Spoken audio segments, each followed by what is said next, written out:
ఇప్పటికైనా రాష్ట్ర ముఖ్యమంత్రి గారు మీరు ఎవరు మాట వినకండి. అవసరమైతే మీరే ప్రతి యూనివర్సిటీ ఇన్స్పెక్షన్ చేయండి. ప్రతి యూనివర్సిటీలో ప్రతి ఒక్క లైబ్రరీ ఉంటుంది, రెఫరెండం పెట్టండి. నేను వచ్చిన తర్వాత ఎన్ని జాబులు వచ్చినాయి అనేది, ఎంతమంది పోస్టింగ్ వచ్చినది లేదా మీరైనా చెప్పండి.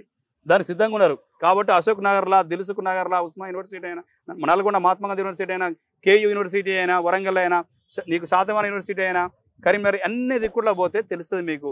మీరు ఏదో పరిపాలన అంటే ప్రసంగాలు కాదు, ప్రసంగాలు కాకుండా మీరు యువకులు కాబట్టి మీకు ఆ పేషెన్స్ ఉంది కాబట్టి రాష్ట్ర ముఖ్యమంత్రి రేవంత్ రెడ్డి గారు దీనిపై ఒక ఉన్నత స్థాయి కమిటీ చేసి ఇప్పటికైనా రివ్యూ చేసి ఈ యొక్క భర్తీ అయిన ఉద్యోగాలని ఎన్నున్నాయో ఓపెన్గా చెప్పండి. కేసీఆర్ ఎగ్జామ్ పెట్టి వాళ్ళు రిజల్ట్ ఇచ్చింది కాకుండా మీరు సొంతంగా ఎన్ని పెట్టిరో అవి చెప్పండి, అవే మీ ఉద్యోగాలు.